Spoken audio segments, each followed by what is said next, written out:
Barthélémy Diaz wax na. Barthélémy Diaz sama xarit la ndax sénégalais yépp mën nañu seede ne fu ne défendre naa ko fa ba ko nguurub Macky Sall sonalee bala lataa loolu sax Ablaye Wade ba tey jii musuma koo ba bañ ko bëggee xañ mairie de Dakar di ko xas di wax lépp jàppale na naa ko fu ne ngir lim doon yóotu mu jot ci te dëgg neex yàlla Barthélémy Diaz bu doonee candidat pour mairie de Dakar Ousmane Sonko am na lu mu ci def lu ne weng ndax nag waa taxaw tendeefal nañ lu yàgg ci diggante moom ak Soham Wardini Ousmane Sonko PUR ak Barth ña ma àndoon dem nañ ci ba bëgg a créer Yewwi Sénégal déposer caution 15 millions pour dem ak seen liste lépp fi lañu fekk ndax loolu moo nekkoon bëgg-bëggu Sonko nee na mu neex mu naqadi Barthélémy mooy candidat Yewwi Askan Wi ci Ndakaaru bu ko waa taxawu Sénégal bëggee xayru ñu ko bëggul nañ wut seen candidat ñoom it ñu samp seen candidat ànd ci nag ak waa PUR loolu fii la ñu fekk demoon ci bay di bëgg a déposer liste bu tudd Yewwi Sénégal Sonko xar tànku tubéyam ngir Barthélémy Diaz laata loolu amul benn procès bu Barthélémy Diaz def te Sonko jógewul Ziguinchor ñëw dem kër Barthélémy Diaz ànd ak moom ca procès ba xeexoo ba yéen a ngi fàttaliku ba leen jàppee ñoom ñëpp dugal ci biir kër xeexoo ba amoon ak ba leen yóbbu ca caserne ba ñoom ñëpp loolu lu koy indi woon procès Barthélémy Diaz Sonko musul jóg ci wetam kon dama bëgg coow loolu yéen bu leen ci divertir parce que xam nga lu tax lépp fii la fekk sénégalais yi te sénégalais yi xam nañ luy dëgg ak lu dul dëgg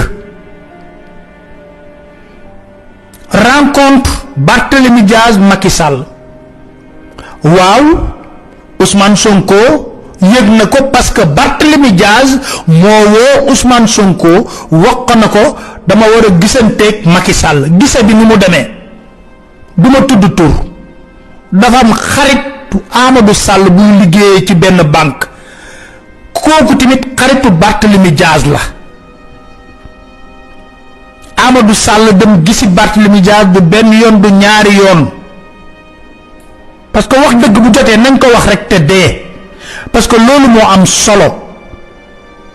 pour couper la poire en deux ñu ñëw Barthélémy du dem kër Macky Sall waaye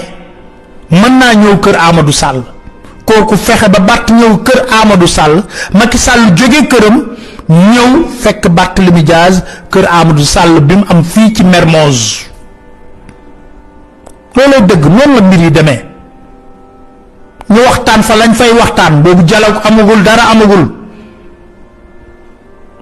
Barthélémy Diaz woo Khalifa Sall paas ko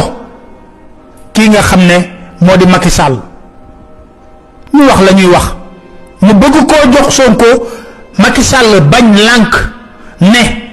kooku na ma respecte pas la famille du ma wax ak moom d'ailleurs dama leen koy wax fii tout de suite j'utiliserai tous les moyens de la République pour l'empêcher d'être candidat. Il ne sera pas candidat. Macky Sall moo wax loolu mu ne Sonko du doon candidat ak mu mënta mel doole état yépp dina ko utiliser ba Sonko du doon candidat ci loolu la ñu toll. Barthélémy Diaz problème moom ak Sonko yomb na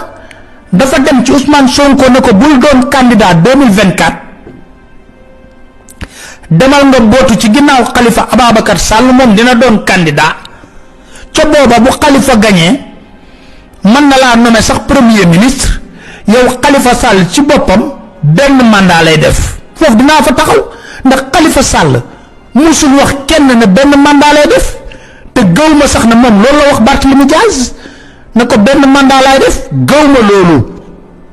Khalifa Sall loolu bu koy wax askanu Sénégal la koy wax ak kalaa def benn mandat xanaa gagné ay élection kuy gagné ay élection 2024 yàlla rek a ko xam. Sonko tontu ko na ko man mënumaa yor sama parti di xeex lu ne nu teg ñu ko may xeex di xeex bañ am li ñu am lii yëpp ma xëy jàkkaarloog samay militant ne leen duma doon candidat damay bootu ci ginnaaw Khalifa Ababacar Sall duma ko def tey duma ko def suba. seen coow nag foofu la amee mu nekk coow loo xam ne kii dafa bëgg lii ki bëgg lii fekk boobu Barthélémy commencé naa neexoog nguur gi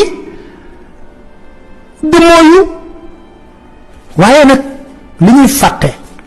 mooy yàlla moo yor lépp. yàlla moo yor lépp te yéen militant Pastef